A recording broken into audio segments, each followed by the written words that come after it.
ipapakita ko yung aking pinamili today. So, ito yung double lettuce. Lettuce ng Arabic. Ayan, para sa salatin. Salad. Ayan, meron tayong parsley. So, ito yung ano rin, beetroot. Okay na yan, makakain na yan agad. Ayan. Tapos meron tayong chocolate with nuts. Pag nauumay tayo, kain tayo ng chocolate, di ba? So, ito, meron tayong tinitimplahan na juice, diet.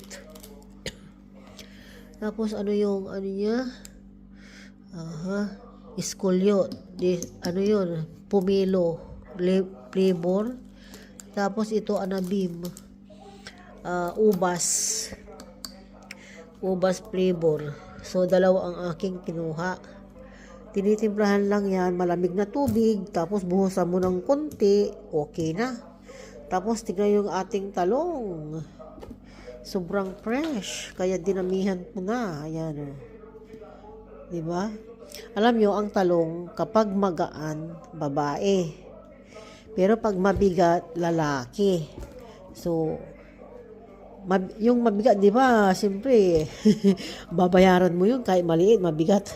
So, ito, meron tayong cauliflower. Ayan, magaganda sila talaga. Kaya, dinalawa ko na. Kasi, medyo malayo yung aking groceryhan. So, ito, 3-10 dito sa Israel. Ayan, kaya kailangan kukuha ka ng 3. So, ito naman, meron tayong mushroom. O, di ba? Kung anong gagawin natin dito sa mushroom.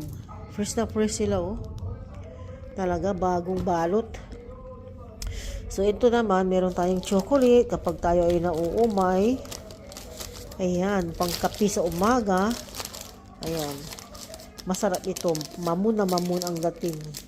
Tapos, ito rin, matamis. Parang, ano ba yung tawag sa atin? Kasi maraming itlog to eh. Tapos meron tayong garanin dyan, oh. Nilagay ko na sa box. Tapos meron tayong egg. Bumili na naman ako. Medium lang pala ito. Walang large. Medium lang. Pang-preto sa umaga. So, ayan. Tapos ito, isnon. Alam nyo ba ito? Bilog-bilog. Ito yung radish sa atin. Radish. So, masarap to. Ginagawa ko rin pickles. Ayan. So, ito. Tignan nyo, oh. Green na green ay yung ating broccoli. O, ilalaga lang sa umaga, diba? Napakasarap na po. May kasamang itlog na nilaga, tapos hotdog na nilaga. O, di wow. 4 ang aking kinuha. Ayan. 4. ang ganda kasi, fresh na fresh. Kaya, dinamihan ko na. So, ito yung pang ating pang sabaw. Na, ano yung tawag nito? Pino. Ayan, ang bango-bango at masarap pa ito. Ayan. Paggagawa ko ng salad, salad? O, pwede rin sa salad ito. Ihiwain lang ng maliliit. Ito, paggagawa ko ng soup. Ayan. Para may sabaw tayo. Tapos ito, isa lang yung kinuha kong cabbage kasi ang laki-laki. Ayan, oh. Parang ulo ng baboy. Ang laki-laki. Oh, tapos ito, meron tayong mga fresh na bell pepper. Ang gaganda. Talagang bagong pitas lang, oh. Tingnan nyo yung pitas niya, oh. Diba? Sobra. Tinikman ko na ngayon. Ginawa kong salad. Kaya talaga ang sasarap. Makapal siya at talagang juicy na juicy. Tapos ito, hindi ko alam kung magkano ang kilo nito. Basta nagustuhan ko. Ayan, kinuha ko na. Tamang-tama yan sa aking pag-ubo kasi inuubo ako, sinisipon. Bukas, umpisan ko na tong balatan. So, ito, mayroon tayong avocado. Itong avocado, matitigas pa. Mga, siguro ilang araw pa to. 4 days to 5 days, okay na rin. Ito, malapit na. 2 araw lang to. So, kumuha ko ng 5. So, ito naman, pag magluluto ako ng sabaw, yung soup nila dito, ang tawag nila ay marak. Ito, ayaw kong ilagay sa, sabaw. Ayaw ko. So, ito, gagawin kong pang sabaw. Pagsamasamahin ko lang, mga 2 piraso, maliit tsaka malaki. Tapos, 1 piraso lang dito. Tapos, ito rin, pang salad. Ito, bakit pang salad ako ng pang salad? Pang sabaw, pang soup, pati ito, pang soup, pati kamuti, pang soup.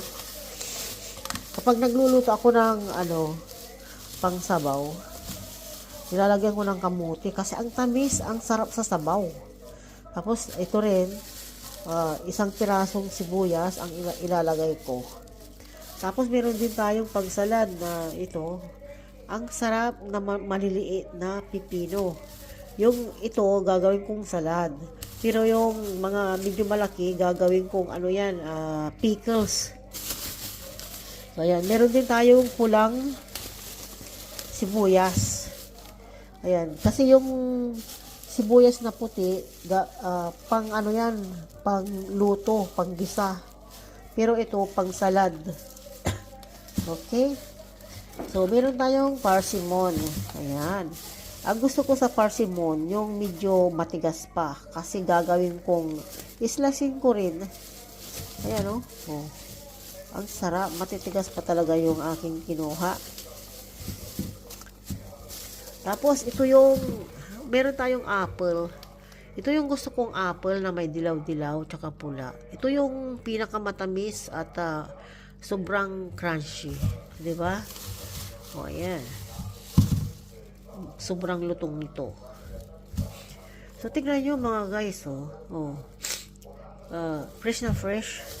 Tapos, meron tayong kiwi. Ayan. Matitagas pa siya. Talagang maasim-asim pa yan. Masarap. O, diba? Tapos, ito naman, dalandan. Clementina. Ayan. Pwede na. Hindi ko pa nailagay sa ref dahil kararating nga lang. Tapos, meron tayong orange. Ayan. Meron tayong orange. 5 lang yung aking kinuha. Pang matagalang prutas to eh. Ang unahin ko talaga dito na kainin yung parsimon, ito, dalandan, gano'n. Tapos meron din tayong medyo hilaw pa na saging. Alam niyo ba, kanina gutom na ako pagdating ko dito sa bahay. Tapos kumain na talaga ako kahit matigas pa. Pwede na. Oho. Tapos ito yung iba. Oh, ito yung kinuha ko, 2 bag na patatas kasi yung kasama ko dito sa bahay, ayaw niya ng rice. Kaya ang ginagawa ko dito, minsan minamash ko, minsan chips, minsan nasa oven. Ayan ang kanyang kasama sa ulam niya. Tapos ito yung kamatis. Ilang kilo kaya yung kamatis na ito? Ilang kilo? Kala mo wala lang, talagang dinamihan ko na. Kaya ganito yung aking piniling kamatis. Kasi yung mga hinog, ilalagay ko na dyan, yung mga hinog. Ayan. Ayan, ilalagay ko na. Tapos, iba ang lalagyan nitong medyo hilaw pa. Alam nyo ba, mga amigos, amigas, yung hilaw na kamatis, aabutin pa yan ng 1 buwan. Hindi siya, napitpit.